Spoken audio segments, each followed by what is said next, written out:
Selamat pagi Bapak Ibu Saudara-saudari yang dikasihi dan diberkati oleh Tuhan kita Yesus Kristus. Selamat berjumpa kembali dalam Renungan Kabar Bahalap pada pagi hari ini, Sabtu 27 April 2024 bersama saya, Diakon Maya Andriani dari Lingkungan Pelayanan 1 Jemaat GKE Palangka 1. Sebelum kita membaca dan mendengarkan renungan firman Tuhan, marilah kita berdoa. Kami menyembah-Mu Tuhan Yesus Kristus atas penyertaan-Mu sepanjang malam kami. Kami mengucap syukur padamu ya Bapa yang baik atas hari baru yang Kau berikan, atas kesempatan baru yang Kau berikan untuk kami menjadi lebih baik hari ini. Pada saat ini ya Tuhan, kami ingin membaca dan mendengarkan renungan firman-Mu. Jamahlah hati dan pikiran kami agar dapat mengerti kehendak Tuhan dalam kehidupan kami. Dalam nama Tuhan Yesus Kristus, kami berdoa dan mengucap syukur. Amin.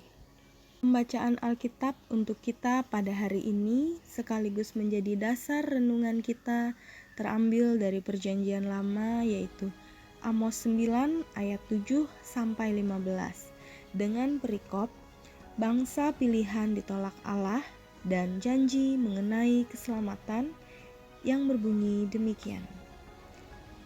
Bukankah kamu sama seperti orang Etiopia bagiku, hai orang Israel? Demikianlah firman Tuhan. Bukankah aku telah menuntun orang Israel keluar dari tanah Mesir, orang Filistin dari Kaftor, dan orang Aram dari Kir? Sesungguhnya Tuhan Allah sudah mengamat-amati kerajaan yang berdosa ini. Aku akan memunahkannya dari muka bumi, tetapi aku tidak akan memunahkan keturunan Yakub sama sekali. Demikianlah firman Tuhan. Sebab sesungguhnya aku memberi perintah dan aku mengiraikan kaum Israel di antara segala bangsa, seperti orang mengiraikan ayak. Dan sebiji batu kecil pun tidak akan jatuh ke tanah. Oleh pedang akan mati terbunuh semua orang berdosa di antara umatku yang mengatakan, malapetaka itu tidak akan menyusul dan tidak akan mencapai kami. Pada hari itu aku akan mendirikan kembali pondok Daud yang telah roboh. Aku akan menutup pecahan dindingnya dan akan mendirikan kembali reruntuhannya. Aku akan membangunnya kembali seperti di zaman dahulu kala, supaya mereka menguasai sisa-sisa bangsa Edom dan segala bangsa yang kusebut milikku. Demikianlah firman Tuhan yang melakukan hal ini. Sesungguhnya waktunya akan datang, demikianlah firman Tuhan, bahwa pembajak akan tepat menyusul penuai dan pengirik buah anggur penabur benih. Gunung-gunung akan meniriskan anggur baru dan segala bukit akan kebanjiran. Aku akan memulihkan kembali umatku Israel. Mereka akan membangun kota-kota yang licin tandas dan mendiaminya. Mereka akan menanami kebun-kebun anggur dan minum anggurnya.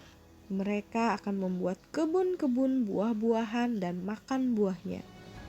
Maka aku akan menanam mereka di tanah mereka, dan mereka tidak akan dicabut lagi dari tanah yang telah kuberikan kepada mereka. Firman Tuhan Allah. Demikianlah firman Tuhan. Yang berbahagia ialah mereka yang mendengarkan firman Allah dan yang memeliharanya. Amin.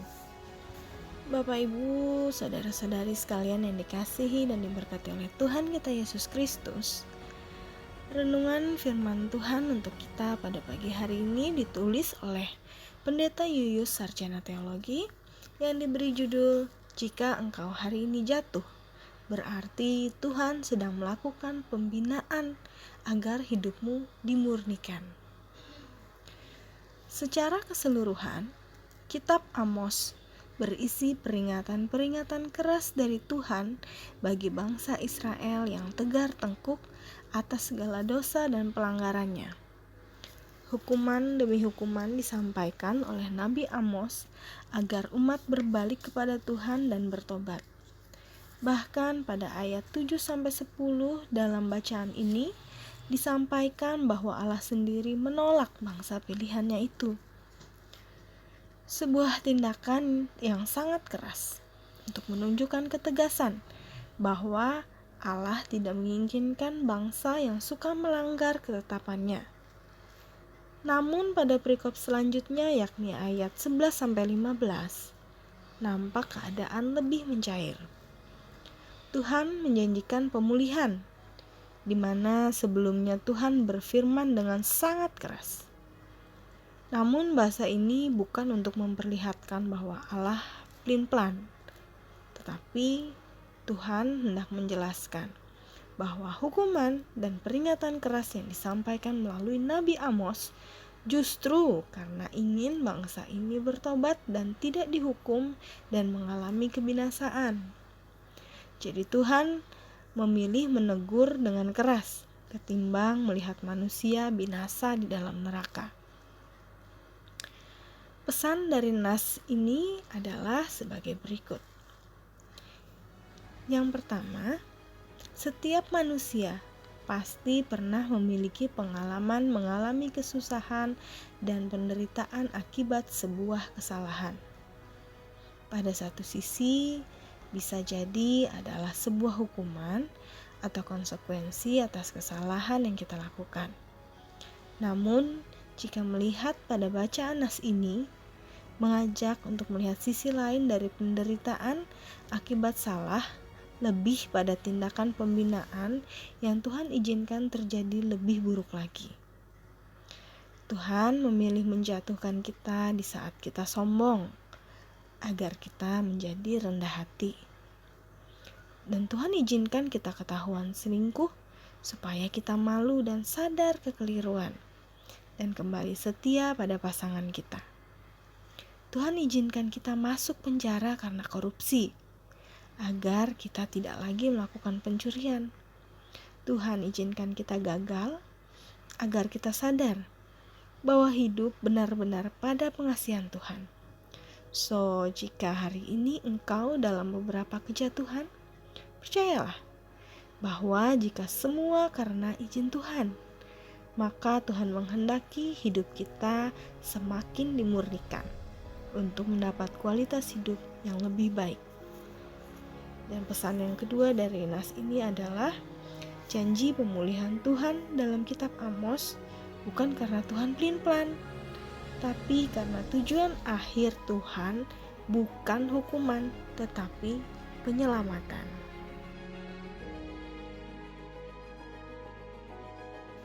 Mari kita berdoa. Bapa di dalam sorga, kami mengucap syukur atas firman Tuhan yang sudah kami dengar. Kiranya firman-Mu dapat bertumbuh di dalam hati kami dan menjadi penuntun bagi kami dalam menjalani hari hidup kami. Kami mohon pengampunan dari Tuhan jika saat ini kami berada dalam kejatuhan dan yang kami lakukan adalah salah di hadapan-Mu. Kami percaya bahwa Tuhan menghendaki agar hidup kami semakin dimurnikan. Untuk itu kami mohon Tuhan mampukan kami agar dapat hidup benar di hadapan Tuhan melalui segala hal yang kami lakukan. Di dalam nama Putra-Mu Yesus Kristus, Tuhan dan Juru Selamat kami berdoa dan mengucap syukur. Amin. Sekian renungan untuk kita pada pagi hari ini. Selamat pagi, selamat beraktivitas dan salam sehat kepada kita semua. Serta jangan lupa like, komen, dan subscribe, juga membagikan renungan ini kepada semua orang, agar melalui pelayanan ini Tuhan berkenan melawat kita dan menjangkau semua umat-Nya. Tuhan Yesus memberkati.